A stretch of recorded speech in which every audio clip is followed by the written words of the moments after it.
Hi everybody, it's Geordie from Geordie's Cards. Thank you so much for joining me today.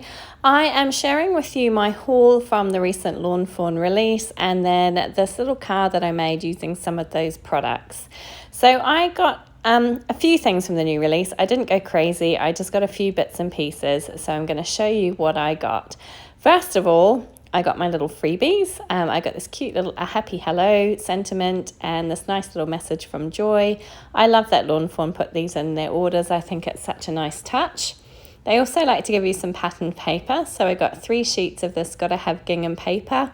It's from the 12 by 12 paper pack, but it's been cut down to 6 by 6 inches. The other little freebie that you got was a gift with purchase. This is Positive Christmas, and I think it was free with a $60 purchase, I want to say.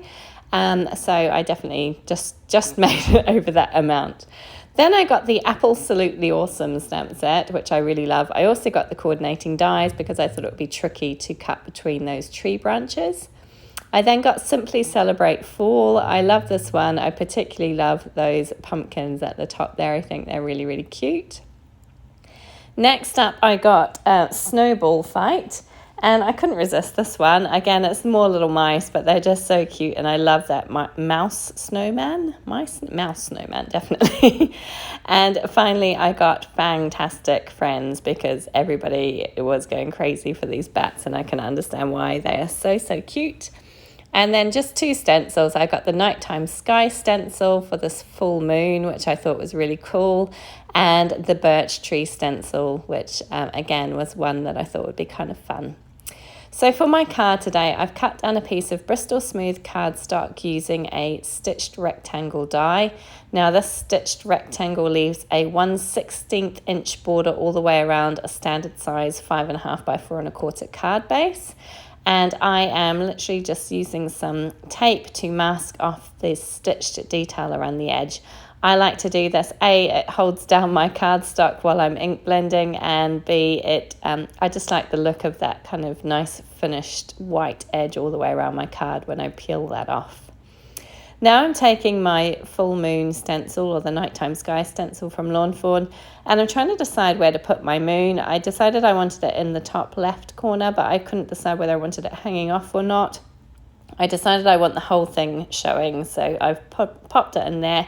And now I'm just using some post-it note kind of sticky things to pop around the edges so that it masks off all the kind of little details that you get in that stencil.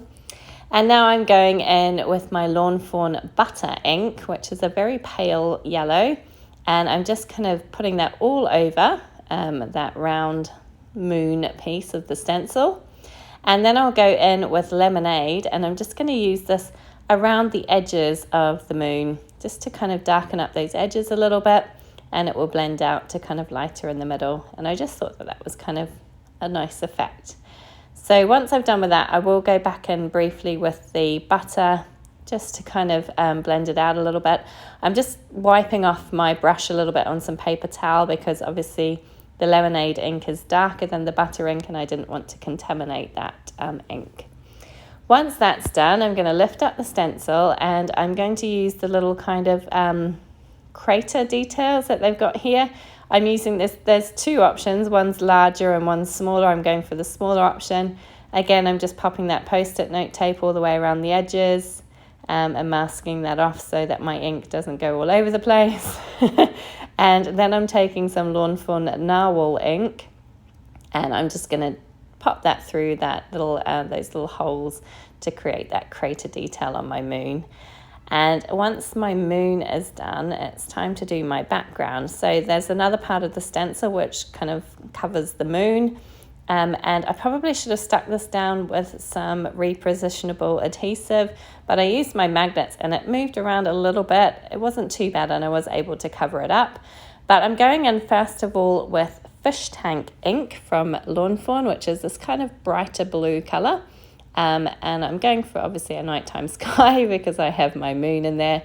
But yeah, I kept knocking the magnets with my brush, which then moved the stencil. And I did end up getting a bit of blue on my yellow moon. But I managed to cover it up with an image, kind of a well-placed image that I used. So it it was okay, but yeah, just be aware of that. Maybe some repositionable tape would be a better option. I think I will use that in the future. So next up I have Blue Jay ink, which is a nice dark blue. And I'm just kind of going around the edges of what I've just done with the fish tank ink.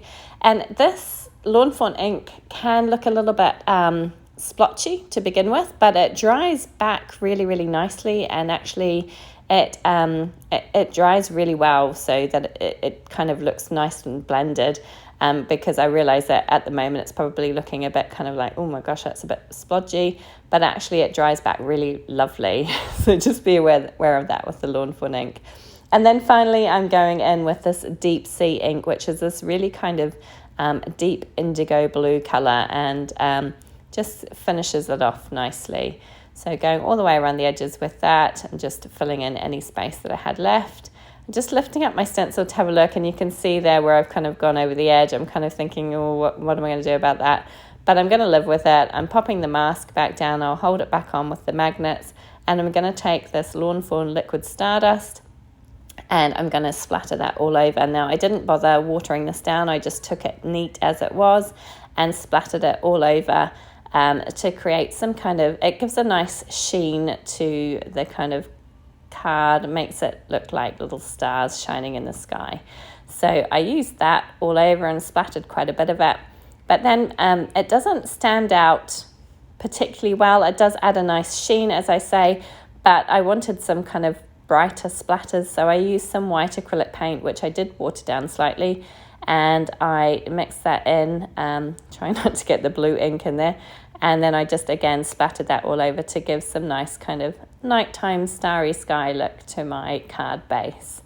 So kind of just tap that all over with my brush, make sure that I had a mixture of finer splatters and some bigger ones as well.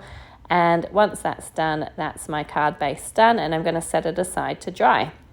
Once it was dry, which did take a while, and I did take my heat tool to it, I coloured and cut out all of my images. And I took this kind of grassy border piece, which I have also cut with that same stitched rectangle, so it's got the same stitching detail around the bottom. And I stamped the Happy Halloween sentiment from the Fangtastic Friends on there in some white heat embossing, with some clear embossing ink and white heat embossing powder. I'll get there in the end. And then I just used a white pencil to colour in the very bottoms of those letters to create kind of like a bit of a ghostly kind of glow. And then I'm just adhering everything down. So I stuck that grassy panel up with some foam tape, and I'm tucking my little pumpkins in behind that, just with some liquid glue to keep that nice and flat. And then my little bat is going to go over that nice ink splodge that I've got there on my moon. So I've popped him up with some foam tape as well, and he's going to be strategically placed to cover that kind of greeny part that I've got on my moon there so that you won't be able to see it. So I'm just kind of popping him down, making sure that I've got him in the right placement, and then I'll start attaching everything else down. So I've got the little branch which comes from the Fangtastic Friends set, and I'm just going to trim that off so it's got a nice neat edge, and I'm going to stick it along the stitching line rather than right to the edge. But before I do that, I want to figure out where my little spider is going to go. He's going to hang from the branch, so I'm just deciding how low I want him to be. And I'm going to try and carefully pick that up, trim off the end of his little string, use some liquid glue at the very top of that, and adhere that down to the branch, and hopefully get it into roughly the right place. And then I'm going to adhere that whole piece down flat on the card with some liquid glue. So I just wanted to make sure that it was, I didn't want my moon to be completely covered. I kind of feel like the moon is the star of the show today. I was having some trouble with my glue. I forgot to kind of clean the nib of the glue last time I used it, so it was a bit clogged up. But I have a pin that I used to clean it out, and it worked fine after that. But I was having a bit of difficulty with it. So yeah, I want the moon to kind of be the star of the show, so I didn't want to cover it up too much. But I just thought him kind of hanging from this branch there looked kind of cute. So I've popped him down. And now I have all my ghosts, which I'm going to pop around. I actually only used 3. I did colour in 5. Now these come from the Simply Celebrate Fall, and they are in a line, but you can quite easily cut around them to create individual ghosts. And when you do, you will have a bit of a black line from the ghost next door to it. And all I did was use some white gel pen to go over those black lines so that you can't see them, and it just looks like it was meant to be one image by itself. So I have 3 of these little ghosts, which I'm placing all around, 2 at the bottom and 1 at the top. And again, I'm just adhering those flat with my liquid glue, and that is the front of my card done. I've attached it to a black standard size card base, and I've created a white panel to go on the inside, and I've stamped out that sentiment, "Have a Fangtastic day," along with one of the other little bats from the Fangtastic friends, and I'm going to glue that inside as a place to write my message to my recipient. Obviously you could use a kind of silver or white pen if you wanted to write and just keep the inside black, but I kind of like the way that this looks, and it just gives it a nice polished finish, I think. So once that's done, that is my card complete, and I had a lot of fun making this today. They're such cute images, and I hope you enjoyed it too. If you did, please do give it a thumbs up.